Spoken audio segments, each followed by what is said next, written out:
To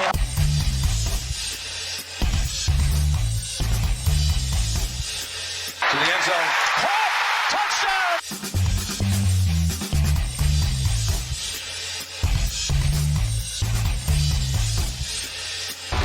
McCown takes the snap. He backs up.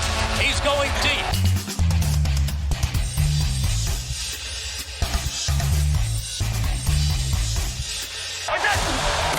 Shotgun snap.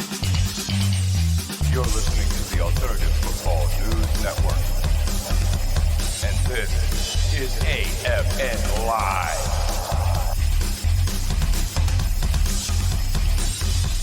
With your hosts, Michael Washington, Mark Arnold, and RJ D'Anzio. Indoor, Arena, CFL, NCAA.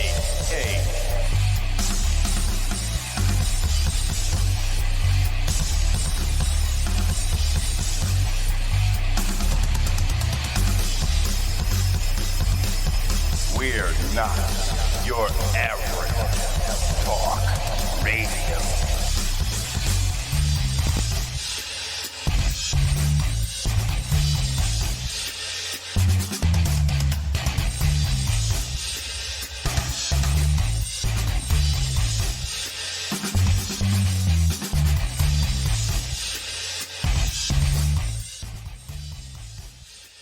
AFN Live.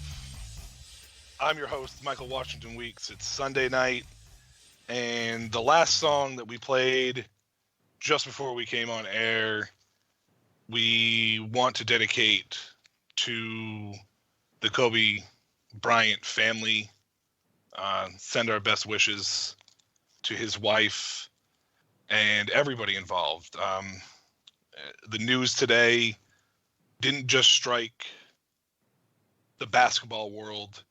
It kind of rocked the sporting world to its foundation with Kobe Bryant and his daughter Gigi, 13 years old, Kobe being 41, dying in a helicopter crash in California at 10 a.m. California time this morning on the West Coast. And we want to dedicate the show tonight here from AFNN to his family and wish him obviously the best. We're going to try to truck forward here, and we got a big show tonight. We have a guest. I have RJ Ciancio with me. He's not the guest. He's usually here with me as well. But we have a guest from the Impact Developmental Football League. Executive Administrator Randall Fields is here with us tonight. Randall, thank you, first of all, for coming on the show tonight and discussing your league with us. Not a problem. Thank you for having me. Speaking of your league, why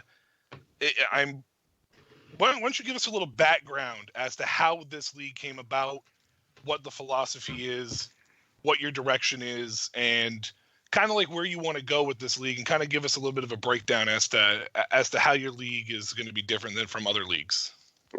All right. As far as my experience and how this league has come about, it's been 23 years of experience in the semi-pro football, indoor football, women's outdoor football, and working with different teams from across the nation. I've helped recruit teams from as far as Phoenix, Arizona, to Seattle, Washington, to local Omaha, Nebraska, and Iowa.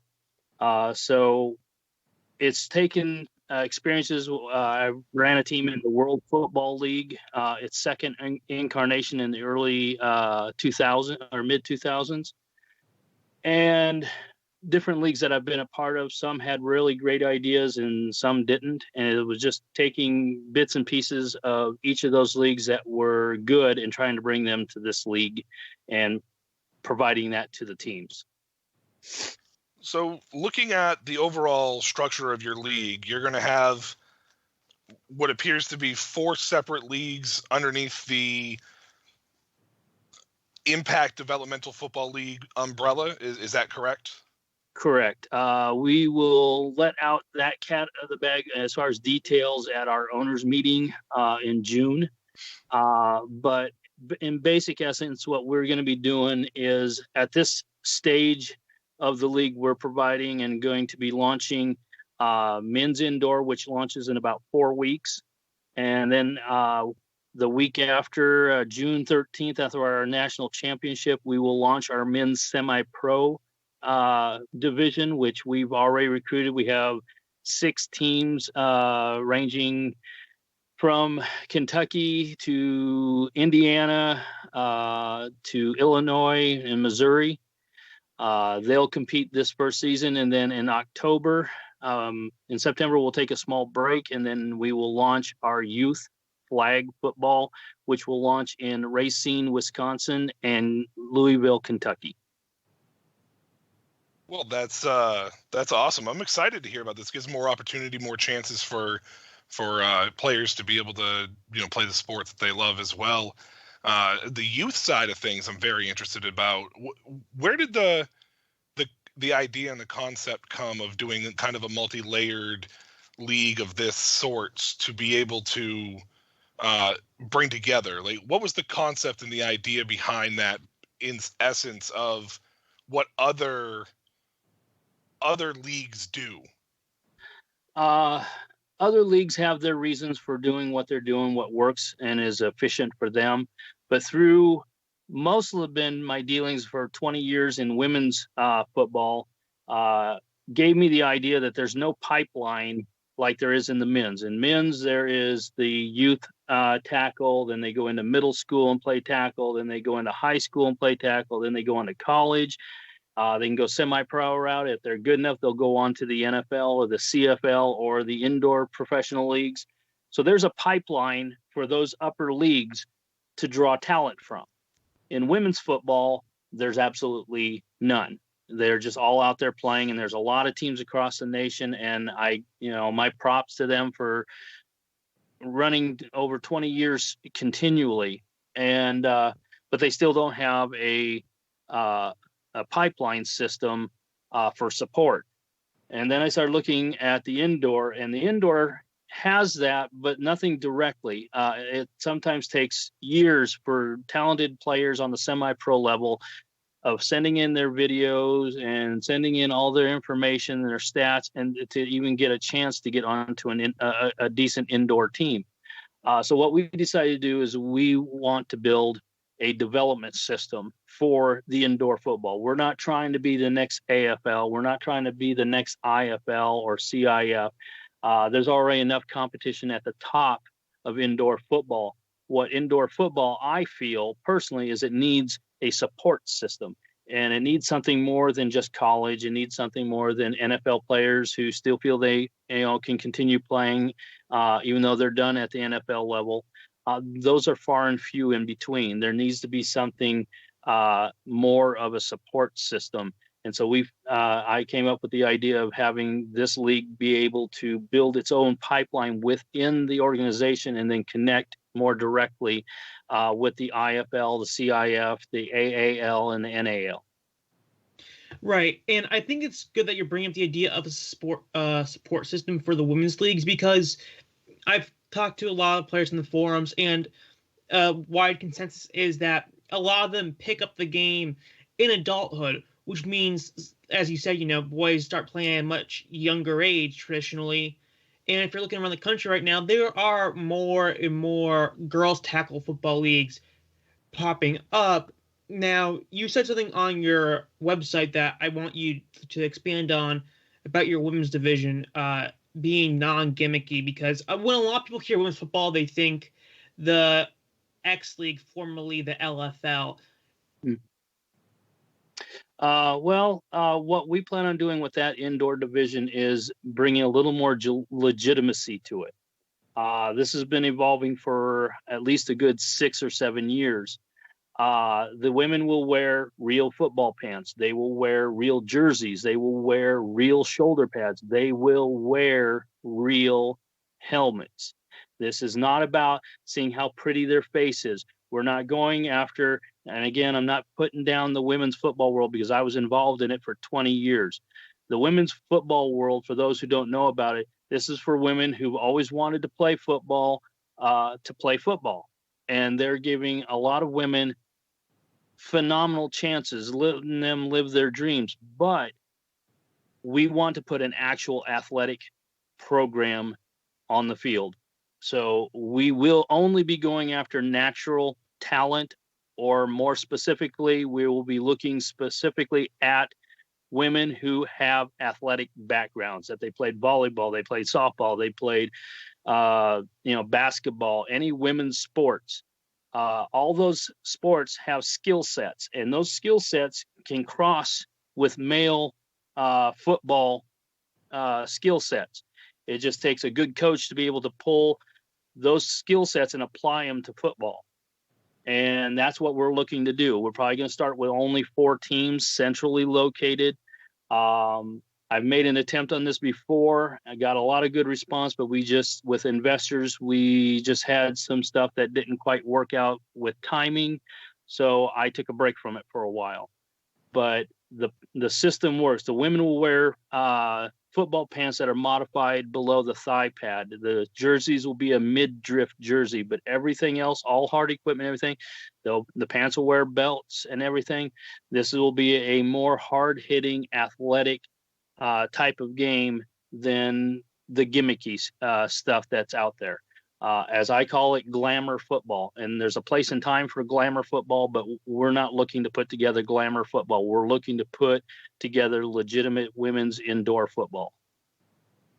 That's something that we sorely need, in my opinion. I think it's something that I think a lot of people are, as women's football is starting to become more and more prominent and starting to gain a lot more traction amongst the football world.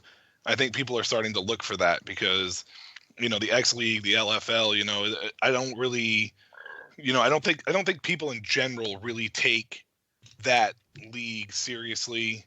Not saying that anybody that's there is not athletic or, they're athletic in their own right, but the gimmicks behind it obviously kind of deter and take away from the athleticism that a lot of those women, I guess, showcase week in and week out there in that league. So I'm happy to hear that you're trying to legitimize and bring, a whole new respect to the sport for sure.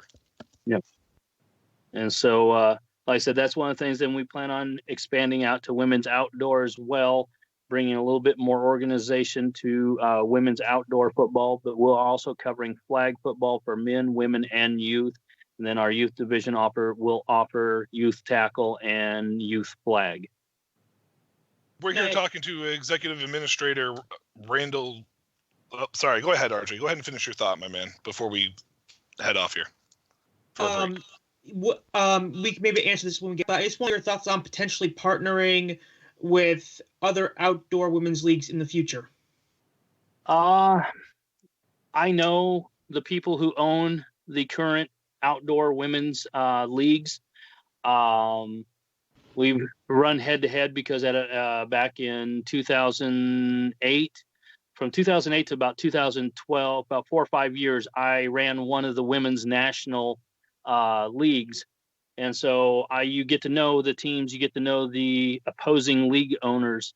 I don't have much of a problem partnering with them, but there is still one thing that plagues women's football. Everybody's idea at the top thinks their idea is only the best idea, and they kind of let their egos get in the way of not only working with the other leagues, but sometimes it's even interferes with, getting along with their own team owners. So you see a lot of transition of teams leaving one league and jumping to the next and then turn around, jumping back or jumping to another one that sprouts up. What we want to do here is, as much as possible, listen to the players. If we need to implement a player board, then that's something we're open to, but we want to minimize that. So right now, I would like to build my system, see if it works, before I would partner with any of the other leagues. I don't want to be the blame of why they think things happened on their side or vice versa. I'm trying something uniquely different this time around, and I want to see if it if it'll actually work. We're here talking with Administrative Executive Randall Fields of the Impact Developmental Football League. We are going to take a quick short break here, and when we come back, we're going to have some more of this interview, and we also have another special guest, a returning guest of sorts for the Alternative Football News Network here on AFN Live.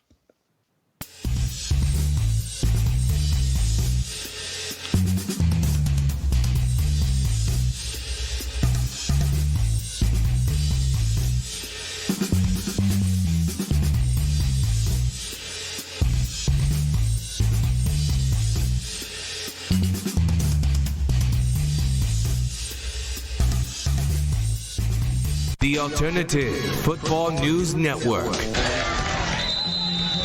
History in the making. Hey, if you're like me, you're tired of the same regurgitation of sports news and opinions by the major sports media. It's like a mama bird feeding its chick.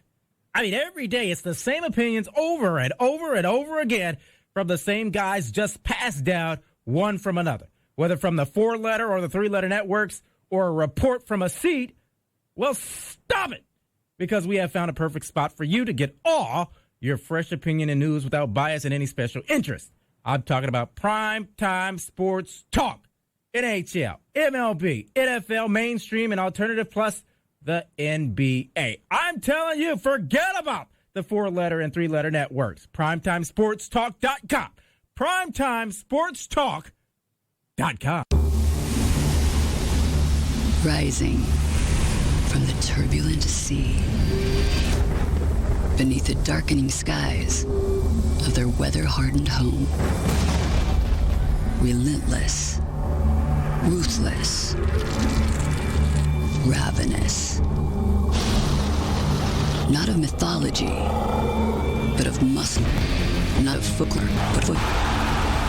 This is your dark fantasy in cleats. The Seattle Dragons, Breathing Fire, February 2020.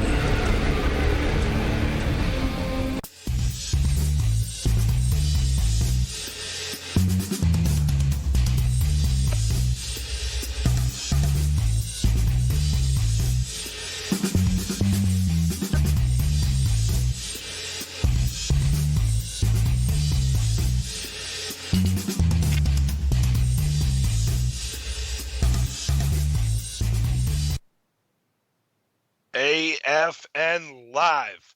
I'm Michael Washington Weeks. We have a second guest here tonight, a very special guest, someone that started off with us here at AFNN, Coach Lynn Hart.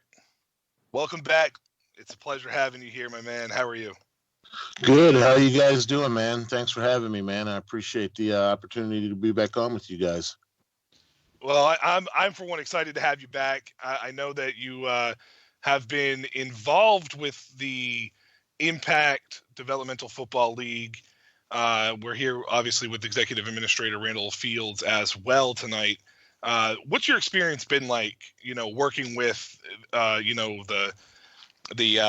IDFL here and what the Gateway Blue Jackets? I think that you have your hands in completely 100% there. Yeah, that's correct. Our team here in Wentzville is the Gateway Blue Jackets, and everything really has been great, outstanding, working with Randall and the Impact Developmental Football League. And I got a little ahead of myself there as I started my team as an independent team, and the opportunity presented itself to join a league, and we took advantage. And like I said, things have been really good since. I'm happy to hear it. And we were discussing about the style or the direction as to where the vision for this league is going to go and how the developmental side of things is going to be important, because like Randall said earlier, there isn't really a step up spot. There's not like a developmental spot per se for strictly the indoor league. This kind of gives you guys a unique advantage, to kind of develop players and really, I guess, help, feed the indoor sport. So this must be exciting for you as somebody who's had, years of experience in it. You make an interesting point. I had a chance to talk a little bit about this subject last night on an interview that I was on, and it really came down to doing something, Michael, at a level that you can handle. And at the end of the day, it's so funny. Everything's still the same as far as the preparation. I've had experience in the Arena League and the IFL, and all the preparation is the same. Things just come down to doing it on a little different level. Yes, is the level of play lesser? Yes, it is. But we still try and keep professionalism up and organizational things up and doing things the right way. And at the end of the day, from a scouting and recruiting standpoint, I'm not really doing much different than I did before at higher levels. Right. And, first of all, great to have you back, Coach. Second of all, you are like the D League right now, and you're the first league really marketing itself that way. I know you guys will probably get EIF comparisons along the way, but that's beside the point. How do you look in developing players to the next level? I know you personally have good reputations with other teams, but what do you look for in a player? I know a long while back you said you look for certain profiles. What are those profiles for those who are not aware? Yeah, again, like I tell the guys that want to be a part of the Gateway Blue Jackets, it's for the right 25. It's not for just anybody. And one thing that I look for consistently is I look for players that have played in college. I look for players who've played for 3 to 4 years in college, because I don't have time to coach fundamentals with the limited amount of time that we're together. So that's key. If you've had any type of coaching in an organized structure like college, playing on that level for 3-4 years. I always look for guys that have played for coaches who have to do a good job coaching, feeding their family, number one. So number two, we look for high character guys, and that's one thing that has been great. Yesterday, we had our press conferences, as you guys know, and the one thing that our sponsors and our guests at our press conferences said, hey, you got a bunch of good guys here, and that was as good a feeling as hopefully down the road saying, hey, nice win, coach. Definitely. I think character is very important, especially on a smaller level, because, when you're able to throw hundreds of thousands to millions of dollars at somebody, it can make them happy for the time being. These people are really in it because they love the game. Yeah, we have an interesting mix right now, and we started off with some indoor veterans, some regional indoor veterans. And really what it came down to after that was dipping down into the college ranks, into particularly the Division II ranks of some of the area schools, and looking for some 2017, some 2018, graduates who, reality sets in after a couple of years. We all think we're going to the NFL when we get out of college. But after a couple of years go by, the reality sets in, and then you have to make a decision. Where are you as a football player? And some guys are able to make that decision and be comfortable playing at this level. Some guys are able to make that decision and play at this level and really show what they're about and take that step that we all talk about and that you mentioned not too long ago. And then other guys are just happy in an organized situation, playing with some other high character, highly talented football players. And sometimes those are your older veterans that are out there. One of the things that I know that coach is very adamant about is players going to college and developing and getting better. There's a league starting this spring, the XFL, where they're not going to require players to go to college to be eligible for them. We just heard coach's thoughts on what he looks for as far as college players are concerned. Randall, I kind of want to get your thoughts on this as far as the overall what your overall opinion is on players coming out of high school and trying to jump into a professional league of sorts. I know that you guys, are touting the semi-pro side for outdoor. What are your thoughts on an 18-year-old coming out of high school and trying to get into, a league like your guys'? Well, to put it kind of bluntly, I think it's a mistake. I understand there's kids that have good talent, maybe phenomenal talent, but I think going to college and maturing and being able to handle that high level. An 18-year-old, I don't think would be able to handle the hype that surrounds professional football. There's a certain maturity that has to come with that to be able to handle that. They're going to be going from maybe a stand on an average, maybe a few hundred to a couple thousand to, a full stadium of, 50, 60,000. And it's very daunting.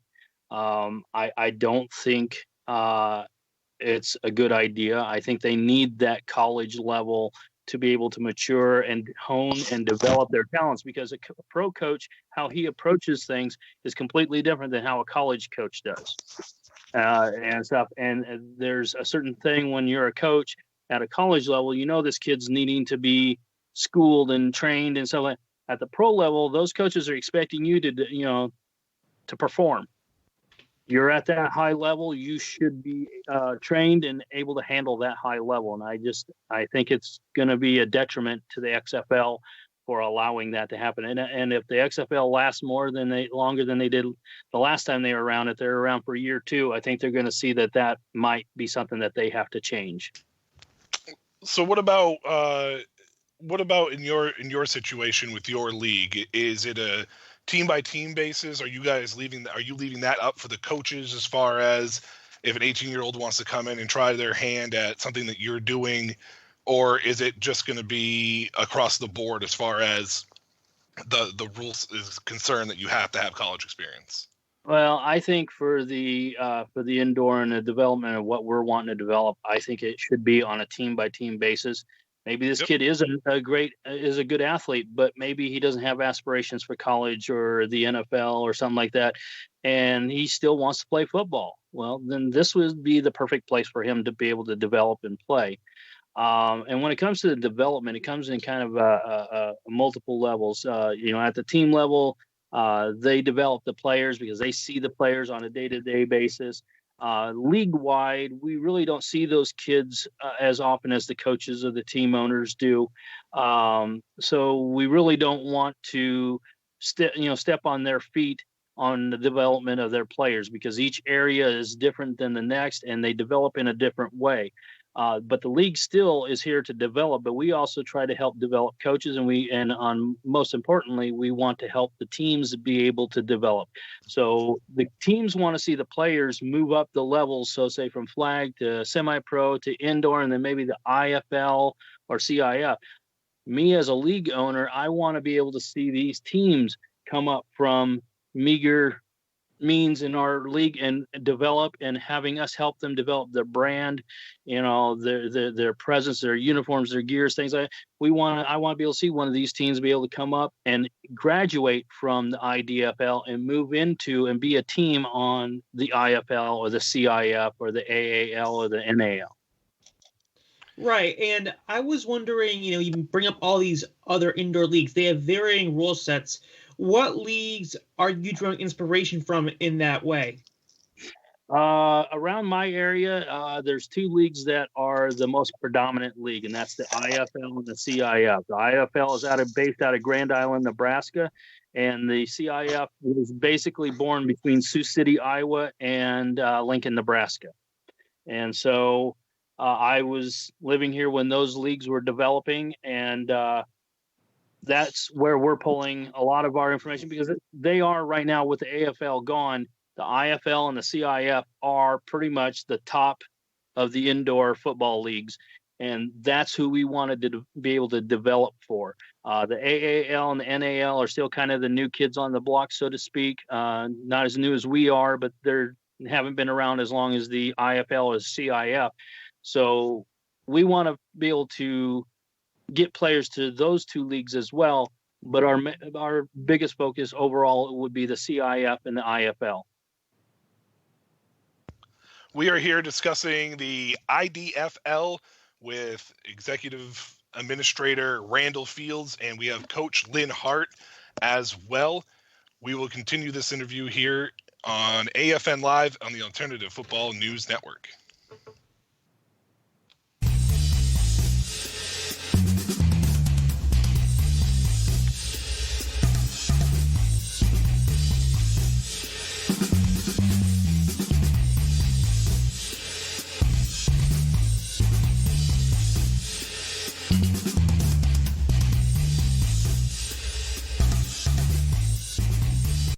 Welcome back to the Cat Show. Up next, we have Nico. Nico is a member of the Shelter Pet Group. That's right. A group known especially for their sunspot sleeping, ball chasing, leg rubbing, couch purring, bed leaping, and of course, companionship. Wonderful. And what breed would you say Nico is? I'd have to go with a tabbyish Persian kind of mix. Tremendous cat. I'd also like to point out her coat's wonderful mix of colors. Is it black, gray, black, brown? Somewhere in between. Indeed. It's always special when we get to see a cat like this. Just look how she struts. It's like she owns the place. And how she's so incredibly cute in her indifference to commands. A strong-willed feline. Ah, and see how she curls up and cuddles her person. The pitch on her purring is simply perfect. Nice one. I know. Fantastic cat. Fantastic indeed. But really the best way to know an amazing shelter pet like Nico is to meet one. Visit theshelterpetproject.org today. Adopt. Brought to you by Maddie's Fund, the Humane Society of the United States, and the Ad Council. The Alternative Football News Network. History in the making. In the land of bright lights, far from the flash and fame, they've already begun to prowl. Enter their den and be dominated. Run away and be ripped apart. This is prime time meets primal instinct. This is showtime with a snarl.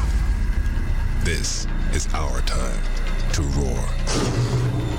The LA Wildcats, Unleashed, February 2020.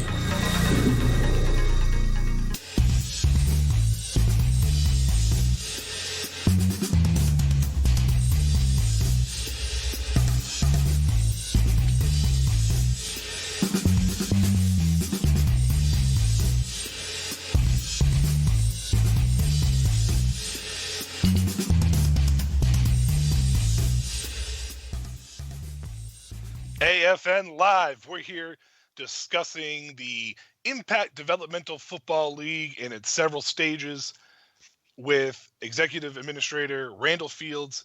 Also with us tonight is Coach Lynn Hart of the Gateway Blue Jackets. I got that right? Gateway Blue Jackets? Yes, you did. Perfect. Awesome. That's what I was hoping I got it right. RJ Ciancio's with me as well. I at first I was like, is it the Blue Jackets? And then I thought I started second guessing myself, and then yeah. So, anyways, thank you for coming on, Lynn. First of all, I appreciate this a lot. Lynn, with you said that you had done the Gateway Blue Jackets. It was an independent team that you had started that you were involved with, and then you got the opportunity to come into the IDFL to bring your team there. Overall, what was it about the IDFL that drew you to want to bring or be part of the overall league? What was the driving factor there? Well, first of all, that they were in a startup phase like we were too. So it's hard to really start a team in some of the bigger leagues, I've been a part of teams in other leagues, and it takes a lot of resources, a lot of sponsorship, and it takes a lot of people working day to day. At the level that I'm at right now, I'm able to handle a lot of the day-to-day responsibilities with a small coaching staff and a small front office. I felt comfortable going into things independently because we had a schedule in place, so that wasn't an issue or concern. But at the end of the day, I just felt for what we were doing, to have an opportunity to have a chance at some type of league affiliation, I thought would really help our brand and what we're trying to do. And then secondary to that, a lot of the things that Randall forementioned in the last segment, are a lot of the things that we're about, that we're trying to do. We're trying to have high character, talented football players that can represent, our team on and off of the field. We're trying to have players at a developmental level that we can move up and give other opportunities to, and things of this nature. So it was just a good fit, good timing. Things have been going good, and here we are, 6 or 7 months down the road, and we're looking at playing games here soon. Now, I wanted to ask you about what goes on for day-to-day operations It's a world that not a lot of people are privy to and don't really think about in general, because as fans, you go to a game, you have the experience and rate it off that. But what's it like working behind the scenes, running your own team?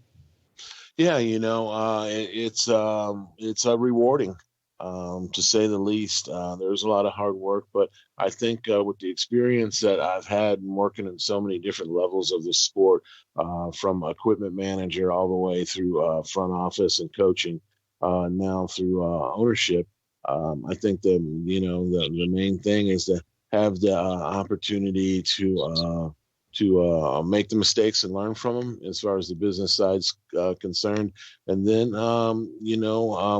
just be able to have goals, have short-term and long-term goals. And I think that's what we have. We don't have a long-term goal of going to a higher league for fear that we won't be able to keep up financially.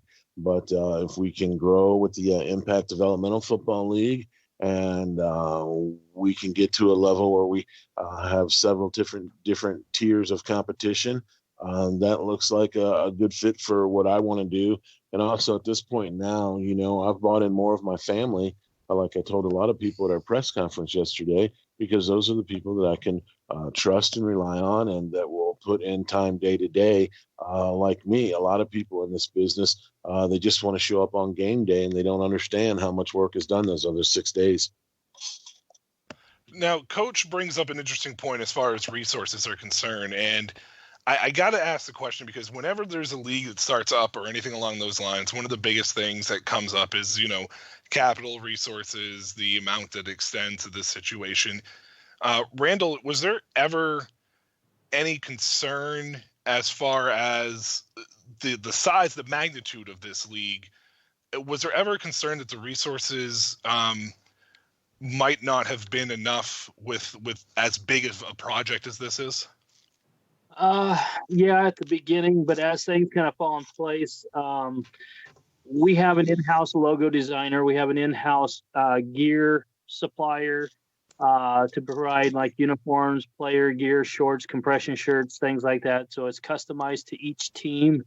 And it kind of, with the resources comes with, the people you surround yourself with. You'd think of these big companies like Nike and a lot of people think, well, it's just that one person at the top, and he came up with all these great ideas, and he built this all single-handedly. It sounds like a great story, but more than likely there was staff that this person was smart enough to surround themselves with, that brought ideas and resources to the table that helped that company and that brand build. So it's kind of the same way here. I decided to surround myself with people who were experienced and knowledgeable. Lynn is on board. He has his experience, IFL experience, and just his years of being a coach. But our staff, our men's commissioner is an AFA Hall of Famer. He used to own the Reno Barons and the Reno Express for indoor football. He was a defensive coordinator for the Las Vegas Sin in the LFL, Lingerie Football League. Our women's commissioner, Robin Williams, she used to own the Rocky Mountain Reapers back in the early 2000s. Plus, she was the commissioner of the North American Football League when they were at the height of their time in the 2000s. They had over 100 plus teams. I've got a head of officials that has been a head of officials out of Memphis, Tennessee, Jerry Lavorne, out of the GDFL. He was also a referee with the Lingerie Football League. So everybody on the staff has brought something to the table as far as years of experience and connections, and it's helped this league develop and will continue to help this league develop in the future. Is this something, with the magnitude and the size of this thing, did it ever cross your mind? I mean, you mentioned the resources at the beginning, so I'm assuming it's probably going to fall hand in hand with this. But did you ever stop to think that maybe this might have been too much too fast? If I tried launching everything in this first year or two, yeah, it would have been considerably overwhelming. But like I said, we're launching a little bit at a time. We're only launching 3 divisions for 2020. Like I said, in 4 weeks here, we'll be launching our men's indoor. A week after they conclude with their national championship on June 6th, we will launch the semi-pro football 11-man for outdoor. Right now, we have 6 teams in 2 conferences. We're looking to recruit at least 1 to 3 more teams in each conference to really round out where we want to be. But we still have plenty of time for that. And then we'll conclude on September 5th with a national championship for them. And then we'll take about a month off and relax and recharge our batteries. And then we will launch the youth flag starting in October, the first Saturday in October, and we'll run through January 30th. I'm really happy to hear that you're spacing all this out because, as you said, doing everything at once is a very, very high risk, high reward plan. So, just to give people an idea of, how much it costs to run a league. I know I've talked to Lynn in the past about running a team for a year in some of the bigger leagues, but just rough numbers on, maybe how much it would take to run just one of these leagues per season. Well, it depends on the services you're wanting to provide your teams. If you're like a basic league and you charge X amount of dollars, let's say $350 per team, you can start out with 4 to 6 teams, have a championship, and then that's it. Well, it relatively doesn't cost you all that much because some people will go with their website being the free websites like Wix or Home Teams Online or something similar to that. And, so it doesn't cost, they have very little overhead. It's usually the cost of cost of a championship award, probably an MVP award. You can usually run a league on the low end side for about $5,000, $6,000, maybe $7,000 for the year. With what we're trying to do, I'd say you probably want to at least quadruple that. Ooh, that is a good chunk of change right there. Yeah. And that's why we're kind of drip feeding these divisions. The fees help. At this starting being an inaugural year, I knew right off the bat we were not going to be getting corporate sponsors because those corporate sponsors that you want to get want to see what your product is like. And the only way to do that is play your first season. You never want to walk into somebody that's going to be a corporate sponsor say, well, we want to look like this and we want the play to look like that. You're shooting yourself in the foot. Best thing to do is put together the best you can put together at as low of a cost as you can. Have the team show up, play their games, have their championship, and then you provide that proof and hopefully some footage and photos and information about your players, what kind of level of players you got, and you will usually get some corporate sponsors. But it never comes about with an unproven product. So I knew right off the bat that this was going to have to be, we have to prove it first and then show what we've done. And then we'll start looking for corporate sponsors in the second and third years. We're talking to executive administrator Randall Fields of the IDFL. We're talking with Coach Lynn Hart with the Gateway Blue Jackets of the IDFL. Right here on the Alternative Football News Network, AFN Live.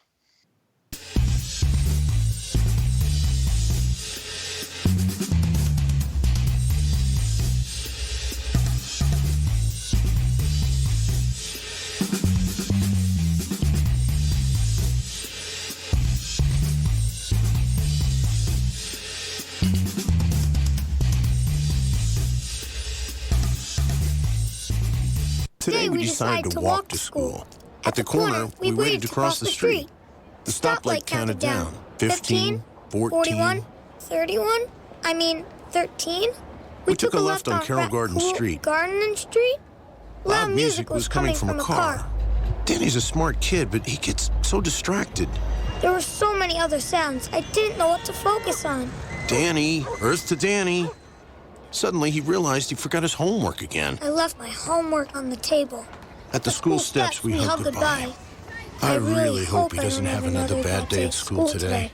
When you can see learning and attention issues from their side, you can be on their side. That's why there's Understood.org, a free online resource for the parents of the 1 in 5 kids with learning and attention issues. Get personalized recommendations, practical tips, daily access to experts, and more. Go from misunderstanding to Understood.org. Brought to you by Understood and the Ad Council. This is RJ Santia, host of AFN Live, heard right here on the Alternative Football News Network, AFNtalk.com. Look, I might be a virgin, but I damn sure don't play with inflated balls like XFL Now's Kevin Drake. Listen in as Michael Washington Weeks, Mark Ongst, and myself discuss the news and names that make indoor, arena, XFL, CFL, and NCAA football your alternative options to the prima donnas of the NFL. That's RJ, C-I-A-N as in Nancy, C-I-O, every Sunday at 9 p.m. Eastern, 6 p.m. Pacific, all along the Alternative Football News Network. The Alternative Football News Network. History in the making.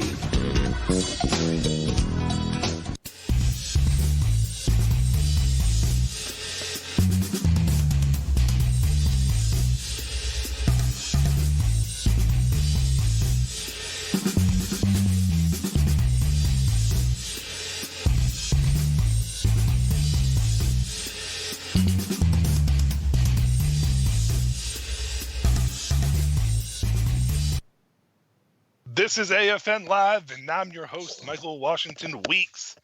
For RJ Ciancio, we are here discussing the IDFL, Impact Developmental Football League, with the executive administrator, Randall Fields, and coach, Lynn Hart of the Gateway Blue Jackets.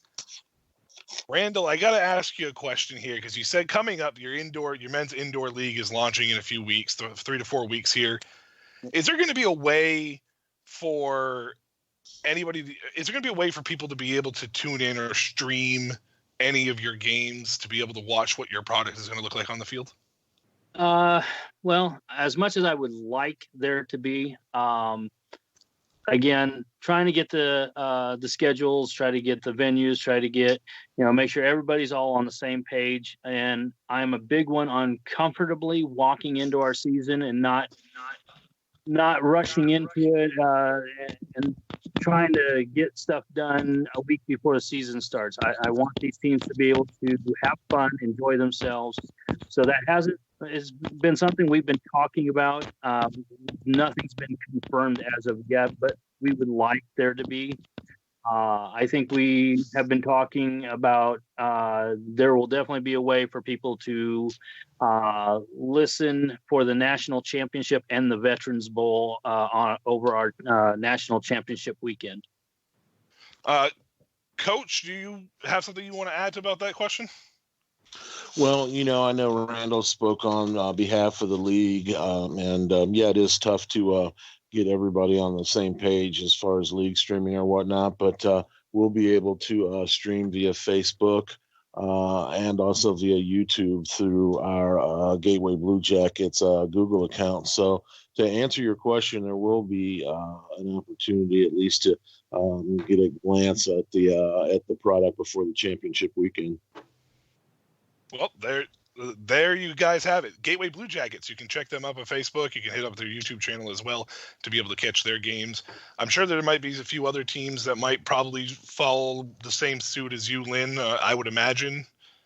Yeah, maybe. It just depends. Having involvement in the inception of both the IFL and the CIF, and watching them both find different avenues to get their games on TV, free TV, so to speak, the CIF with Pluto, and the IFL using YouTube.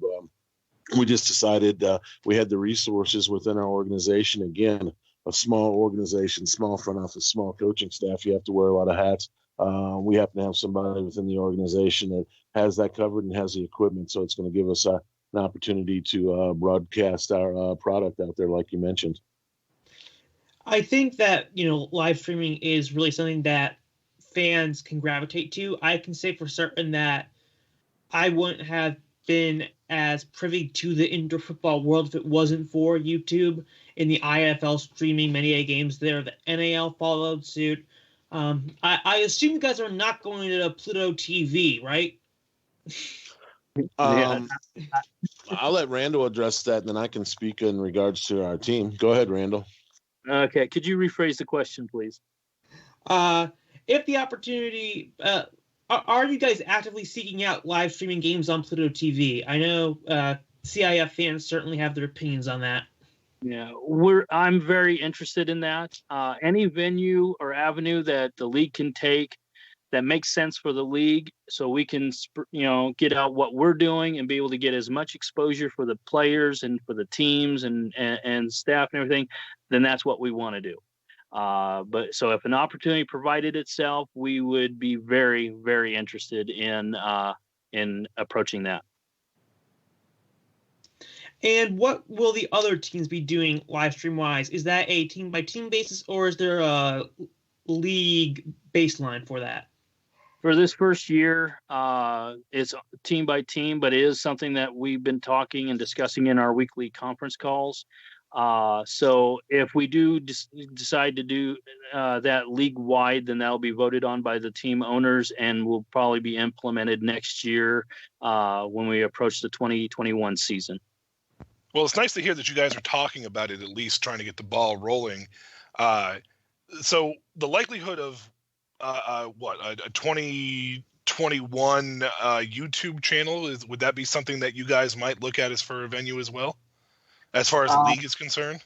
As far as the league, I believe we have everything set up that I'm aware of. I'm not real big on YouTube. So, but we do have a YouTube channel, I believe, an account on there as well. We're just waiting to be able to put content on it to be able to announce and share that. Oh, fair enough. Hopefully you guys will have a sensational first season. Coach, I'm sure you're excited to get going and get started here.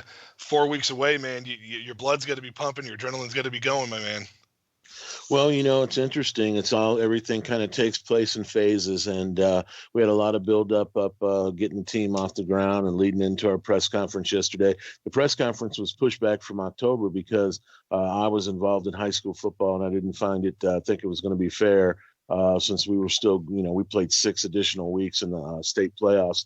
I just didn't think it was fair for me to announce an outside venture during the high school season. Wasn't fair to our kids or our staff. So we decided to wait, and we pushed back, and it really was a blessing in the sky. We're much more prepared now.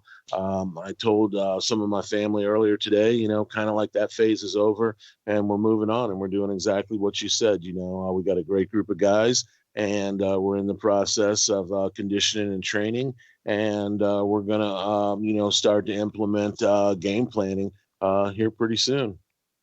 Randall, you got to be excited to see how this is going to play out too. I mean, I can't imagine that you're not super excited about this. Oh no, I'm ecstatic. I'm very excited. I was actually going to be at the press conference for the Blue Jackets, but last week I had rotator cuff surgery, so I hadn't gotten cleared by the doctor to be able to travel that far. But my goal, as much as possible for the indoor this season, is to be able to attend at least one game for each one of the teams. Good old bowling injury? Or no. Softball? I work for Amazon. Okay. I work for Amazon, and I basically slipped and fell and rode 150 feet down an icy driveway and tore the rotator cuff. Sounds like a really, really typical day for a crazy teenager. I don't bounce. I bounced, but I don't bounce back as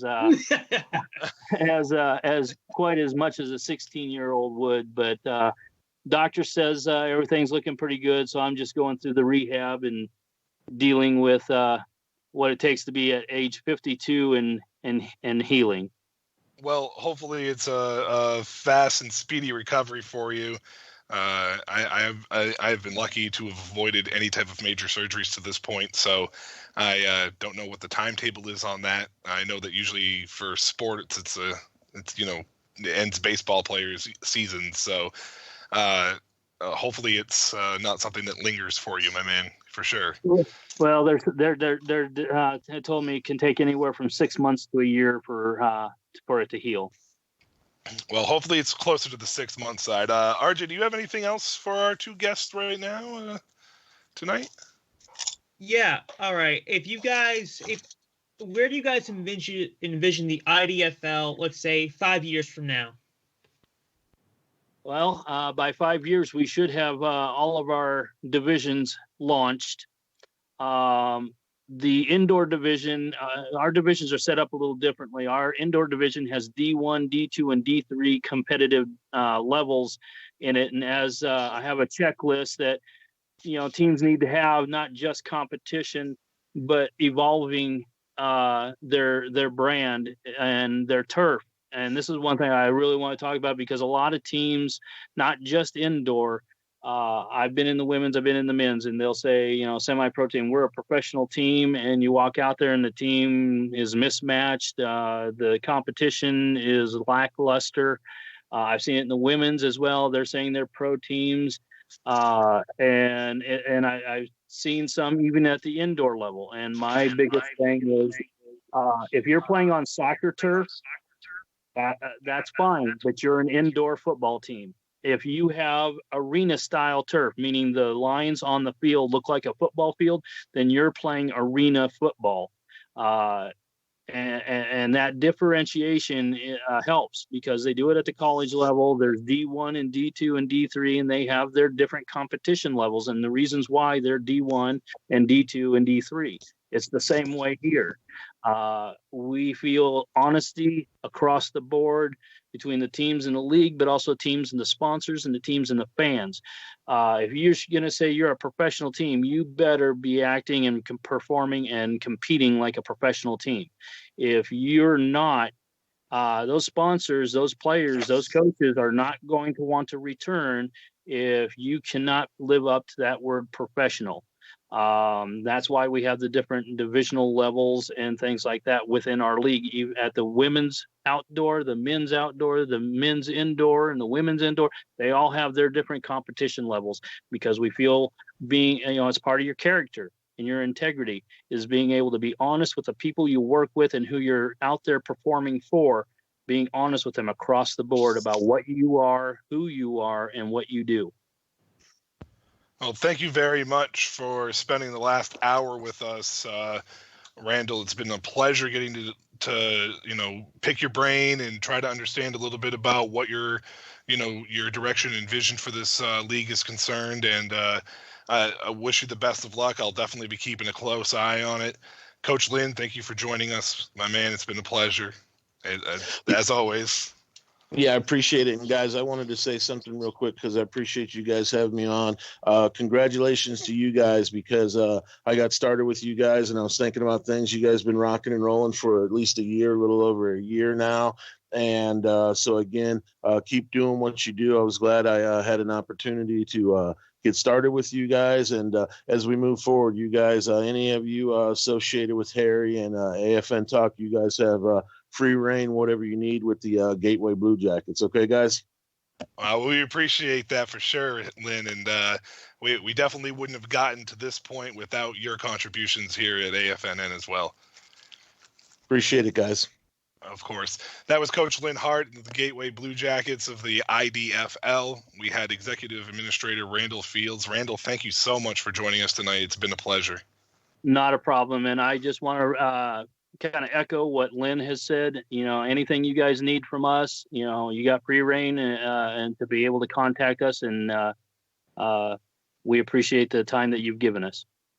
Well, we will definitely be looking forward to a partnership with you guys and taking, every opportunity we can to be able to do what we can on our end to help you guys, hopefully grow and be sustainable. And we're definitely looking forward to the 2020 season here at AFNN for sure. All right. I'm Michael Washington Weeks for RJ Ciancio, for our producer Harry Bob. This has been AFN Live here on the Alternative Football News Network. Good night. The Alternative Football News Network. History in the making.